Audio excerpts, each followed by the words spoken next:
Hello, warriors. A very warm welcome to Bodhisattva PCS and I am Amarendra Tiwari. Dear aspirants, BPSC जो है आजकल बहुत ही orbit question पूछने लगा है मेंस में. यदि बात करें तो आपको लगा होगा पिछले 68वें और 69वें में कैसे ये जो है स्थापत्य कला को पूर्वी राज्य की तरफ डिवोट करके पूछा जा रहा है. तो इसके लोक नृत्य वगैरह से संबंधित प्रश्न अभी तक अमूमन नहीं के बराबर पूछे गए हैं. तो इस साल के लिए ये टॉपिक काफ़ी ज़्यादा इंपॉर्टेंट हो जाता है. और लोक नृत्य और नृत्य की बात करें तो नृत्य का सोसाइटी में अपना अलग ही महत्व है. नृत्य क्या करता है, आपके मनः पटल में, आपके मनः मस्तिष्क में उल्लास भरने का कार्य करता है और जीवन में एक नए उत्साह का संचार करता है. डियर एस्पिरेंट, ठीक है. देखो, अब बिहार की बात करें तो बिहार जो है भारत के सबसे समृद्ध सांस्कृतिक और ऐतिहासिक राज्यों में से एक रहा है. यहाँ की कला, शिल्प, संगीत, नृत्य, त्यौहार और साहित्य भारत की समृद्ध विरासत को दर्शाते हैं. तो आज के वीडियो लेक्चर में यहीं देखेंगे बिहार के जो प्रमुख लोक नृत्य हैं, जैसे विदेशिया, जट जटिन, झुमरी, झिझिया, कजरी, सोहर और खिलौना. इसको देखेंगे, इसके महत्व को देखेंगे, इनके तौर तरीकों को देखेंगे, बिहार के किस हिस्सों में इनका प्रचलन है, सारी चीज़ों को देखेंगे और अंततोगत्वा इस टॉपिक को कंक्लूड करेंगे. काफ़ी इंपॉर्टेंट टॉपिक है, प्रेडिक्टेबल टॉपिक है for 70th BPSC mains examination. Dear aspirants, तो watch this video from beginning to the last. सबसे पहले विदेशिया नृत्य की बात करते हैं. तो देखो, ये जो नृत्य है ना, प्रसिद्ध लोक नृत्य है और लोक नाट्य है और भिखारी ठाकुर के योगदान से ही इसका जन्म हुआ है.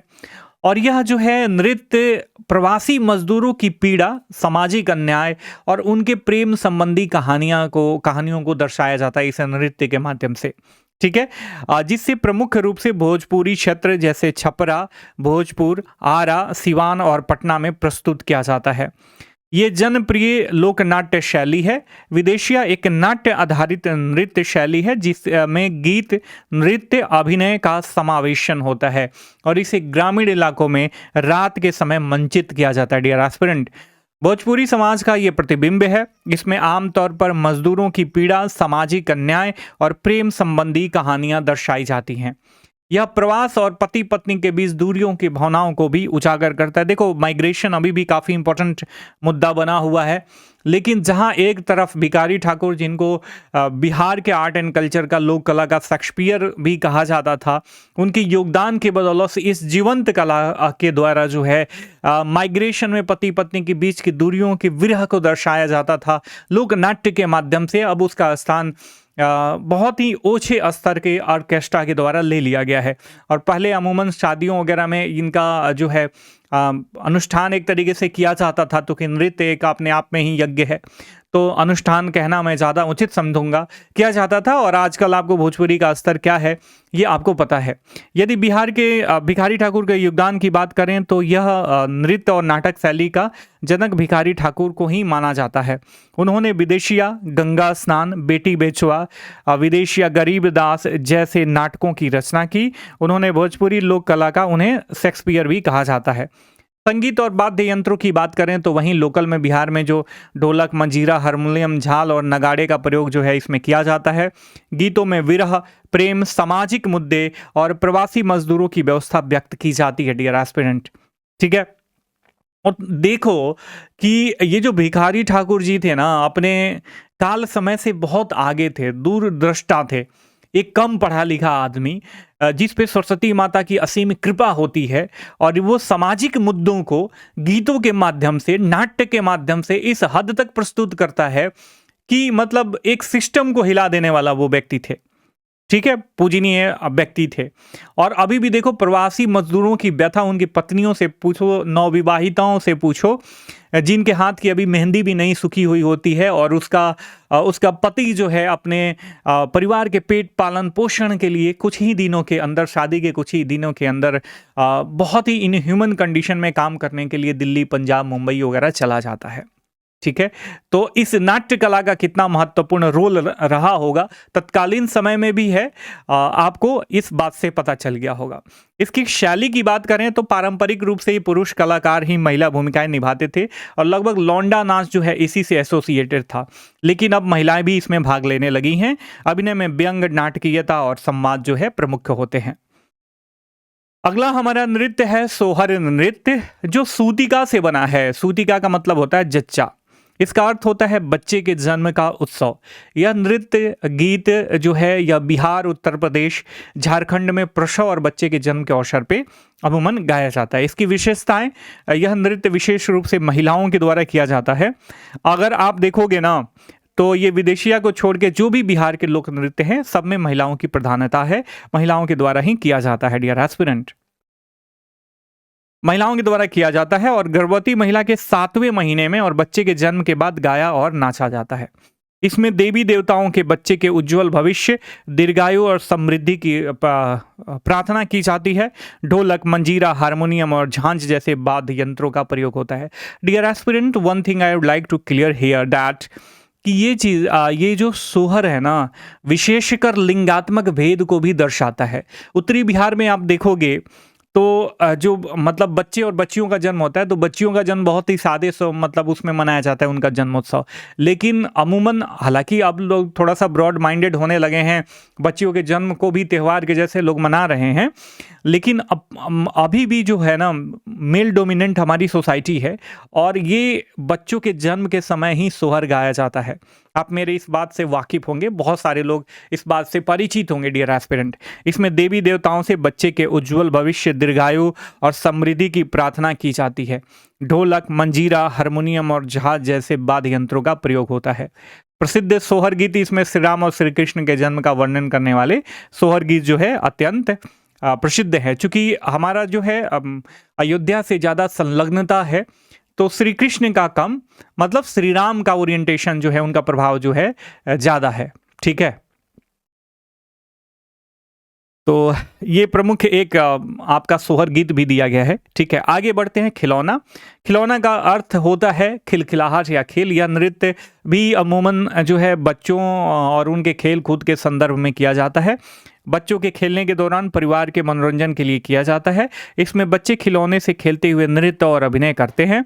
इसमें पारंपरिक रूप से महिलाओं और युवा लड़कियों द्वारा प्रस्तुत किया जाता है और यह बच्चों के मासूम हाव भाव और जीवन की खुशियों को जो है दर्शाता है। अगला हमारा नृत्य है जट जटिन नृत्य। यह उत्तर बिहार, विशेषकर बात करें मिथिला और कोशी क्षेत्र में काफ़ी ज़्यादा प्रचलित है और विशेष रूप से वर्षा ऋतु में, बरसात के मौसम में किया जाता है। पति पत्नी के संवाद एवं उनके जीवन की कठिनाइयों को यह दर्शाता है। जट जटिन नृत्य की कथा और इसकी उत्पत्ति की बात करें तो जट और जटिन पति पत्नी होते हैं और इस नृत्य के क्या हैं, मुख्य पात्र हैं। कथा के अनुसार जट अपनी पत्नी जटिन को छोड़कर प्रदेश चला जाता है, जिसमें जटिन को अकेले संघर्ष करना पड़ता है और जब वो लौट कर आता है तो जटिन अपने दुख, तकलीफों और पति की बेवफाई को नृत्य और संवाद के माध्यम से क्या करती है, प्रकट करती है। यह नृत्य विरह, प्रेम, संघर्ष और सामाजिक मुद्दों को दर्शाता है। डियर एस्पिरेंट्स, इसमें भी माइग्रेशन एक सामाजिक सोशल इश्यूज के तौर पे क्या है, विद्यमान है। नृत्य की विशेषताएं देखें तो ये महिला प्रधान नृत्य है। गीत और संवाद आधारित इसमें प्रदर्शन किया जाता है। इसमें पति पत्नी के बीच हास्य, व्यंग और संवाद का समावेशन होता है। गीतों में जटिन की शिकायतें, जट के बहाने और समाज की सच्चाइयाँ बहुत अनेक तरीकों से दर्शाई जाती है। वाद्य यंत्र और संगीत की बात करें तो लगभग सब में सेम ही है। ढोल, मजीरा, झाल, हारमोनियम और नगाड़े जैसे वाद्य यंत्रों का प्रयोग किया जाता है। गीतों में मिथिला और भोजपुरी की लोक बोलियों का प्रयोग किया जाता है और वर्षा ऋतु का काफ़ी ज़्यादा महत्व इसमें दर्शाया गया है। और क्योंकि इस नृत्य को मुख्य रूप से बारिश के मौसम में रात के समय किया जाता है। वर्षा, प्रेम और फसल से जुड़े गीतों का यह समावेशन रहता है। देखो, मेरा एक सोचना है, मैं बहुत दिनों से सोच रहा हूँ, I am not at that level that I can bring change in BPSC right now। बात हो रही है, देखो बीपीएस जैसे उत्तर प्रदेश लोक सेवा आयोग की बात करो तो देखो वहाँ पे ऑप्शनल सब्जेक्ट नो हटा दिया एकदम से और पूरा 2 paper Uttar Pradesh special add on कर दिया है। तो बिहार में भी ऐसे ही होनी चाहिए। बिहार के जो बच्चे हैं ना, उनको पता ही नहीं है बिहार की लोक और कलाओं के और संस्कृति के बारे में। ठीक है, ये ऑर्केस्ट्रा वाले और तुक्ष गाने वाले, सस्ती साहित्य से जुड़े ये व्यक्ति लोग आजकल उनका स्थान हो गया है समाज में ज़्यादा। तो बच्चों का ओरिएंटेशन ना यहीं उद्दंडता की ओर और उनका डोपामिन हाई लेवल करने वाले गाने जो बजते हैं, यही सारी चीज़ों का है। लेकिन जो रियल है, सार तत्व है, जो नेक्टार है बिहार के आर्ट एंड कल्चर का, संस्कृति का, नृत्य का, वो समझ ही नहीं पाते हैं बच्चे। तो ज़रूरी है कि बीपीएससी में जो बच्चे आ रहे हैं ना, कम से कम इनको ये जानकारी होनी चाहिए।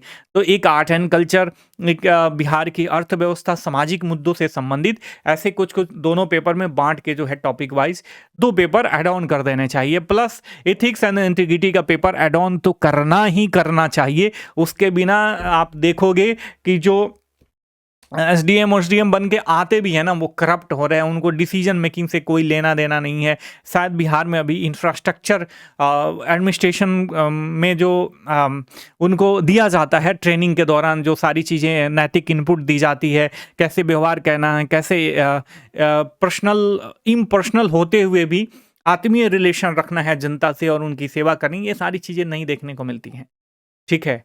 तो ये सारी चीज़ें होनी चाहिए, ये ना समय की अनिवार्यता है। सामाजिक और सांस्कृतिक महत्व की बात करें तो यह नृत्य प्रवासी मजदूरों की पीड़ा और स्त्री पुरुष के संबंधों को दर्शाता है। जट जटिन लोक नृत्य लोक जीवन की भावनाओं, प्रेम, तकरार और पुनर्मिलन को व्यक्त करने का माध्यम है। माफ कीजिएगा। ये बिहार की लोक कला और नृत्य परंपरा का जो है अभिन्न अंग है, गांव में भी जीवंत है अभी। झिझिया नृत्य जो है ना, ये पारंपरिक नृत्य है अपने आप में का, और ये भी भोजपुर और मिथिला क्षेत्र में किया जाता है। और अकाल के समय, मतलब सूखे के समय, वर्षा की कामना और देवी की आराधना के लिए इसे किया जाता है। झिझिया का शब्द का जो संबंध है, झिझिया शब्द का, ये जल और वर्षा की कामना से जुड़ा है। यह नृत्य तब किया जाता है जब गांव में बारिश नहीं होती है, लोग सूखे से परेशान होते हैं। स्त्रियों द्वारा देवी दुर्गा और अन्य लोक देवियों की प्रार्थना के रूप में इसे किया जाता है। महिला प्रधान नृत्य है। इसमें दीपों का प्रयोग किया जाता है। अपने सिर पर जलते हुए दीपों की सजी हुई मिट्टी की कलश या घड़ा रखा जाता है और बिना हाथ लगाए वो सिर पर दीपक रखते हुए नृत्य करती हैं और बैलेंस करती हैं उसको, जो कि एक अनूठी विशेषता है। इसमें वाद्य यंत्र और संगीत की बात करें तो वहीं ढोल, मजीरा, झांझ, जागड़ा और नगाड़ा और हारमोनियम का प्रयोग किया जाता है। गीतों में जो हमारी देवियाँ होती हैं, दुर्गा, काली और गौरी की स्तुति उसमें की जाती है। अकाल और सामाजिक महत्व की बात करें तो झिझिया नृत्य न केवल धार्मिक अनुष्ठान नहीं बल्कि सामाजिक एकता और सामूहिक प्रार्थना का भी प्रतीक है। जब एक ऑर्गेनाइजेशनल रूप में, सोसाइटी के रूप में हम कॉमन गोल के लिए कोई कार्य करते हैं, ये इसका बहुत बड़ा प्रदर्शन करता है। ठीक है, और यह नृत्य प्राकृतिक आपदाओं और गांव के सामाजिक सांस्कृतिक जीवन से भी जुड़ा हुआ है। ठीक है, अगला है हमारा झुमरी नृत्य। झुमरी नृत्य, और ये भी जो है ये बिहार और झारखंड का एक पारंपरिक लोक नृत्य है जो विशेष रूप से मिथिला और मगध क्षेत्र में जो है यह काफ़ी ज़्यादा प्रचलित है। यह कुंवारी लड़कियों और नवविवाहितों द्वारा किया जाता है और इसका संबंध श्रृंगार, प्रेम और सौंदर्य से है। नृत्य का उद्देश्य, जो झुमरी शब्द है इसका संबंध युवतियों के नृत्य और श्रृंगार से है। यह नृत्य शरद ऋतु, खासकर पूर्णिमा की रात में किया जाता है। प्रेम, सौंदर्य, श्रृंगार और पारिवारिक जीवन के सुख दुख को व्यक्त किया जाता है। महिला प्रधान नृत्य है। गीत संगीत जो है इसमें झुमरी गीत गाया जाता है। गीतों में प्रेम, श्रृंगार, पति पत्नी का संबंध और प्रकृति का सुंदर वर्णन होता है। ढोल, मजीरा, हारमोनियम और झांझ का प्रयोग किया जाता है। अब आप अभी तक आप देख रहे होंगे कि जो भी नृत्य है लगभग यही वाद्य यंत्र उसमें प्रयोग किया जाता है। यह नृत्य मृदु, आकर्षक भाव भंगिमाओं के साथ किया जाता है। इसमें हाथों और आंखों की गतिविधियों का विशेष महत्व होता है। ठीक है, अगला है हमारा कजरी नृत्य। बिहार और उत्तर प्रदेश का एक लोक नृत्य है जो विशेष रूप से श्रावण मास में, सावन में किया जाता है और यह भी वर्षा ऋतु, प्रेम, विरह और प्रकृति के सौंदर्य को क्या करता है, दर्शाता है। कजरी का अर्थ काजल से बनता है। सावन के काले बादलों की ओर यह संकेत करता है। नृत्य और इसके गीत वर्षा ऋतु में प्रकृति की सुंदरता, प्रेम और विरह की भावनाओं को प्रकट करते हैं। इसे विशेष रूप से गांव की महिलाएं एवं नवविवाहिताएं जो हैं गाती हैं। महिला प्रधान नृत्य है। युवतियां और विवाहित महिलाएं समूह में भाग लेती हैं। गोलाकार या कतारबद्ध होकर इसे किया जाता है। ठीक है, इन गीतों में सावन, बादल, प्रेम और विरह की झलक होती है और जो वाद्य यंत्र प्रयोग होते हैं वो ढोलक, मंजीरा, झांझ और हारमोनियम आदि होते हैं। यह नृत्य धीमी लय के साथ शुरू होकर तेज और जोशीले आंदोलनों तक पहुंच जाता है। इसमें हाथों और आंखों की भाव भंगिमाओं का क्या है, विशेष महत्व है। इसके साथ ही कृषि, प्रेम, शादीशुदा जीवन और प्रकृति के बदलाव को यह दर्शाता है। गांव की महिलाओं के मनोरंजन और सामाजिक मेलजोल का माध्यम भी है। तीज तथा रक्षाबंधन जैसे त्योहारों के अवसर पर यह किया जाता है। तो आई होप इन नृत्यों को, जो बिहार के प्रमुख लोक नृत्य हैं, इन शॉर्ट आपको जो कुछ भी कन्वे करा मैंने, आसानी से आपके पास पहुंच गया होगा। मिलते हैं अगले वीडियो लेक्चर में, तब तक के लिए साइनिंग ऑफ, टेक केयर, जय हिंद, जय भारत।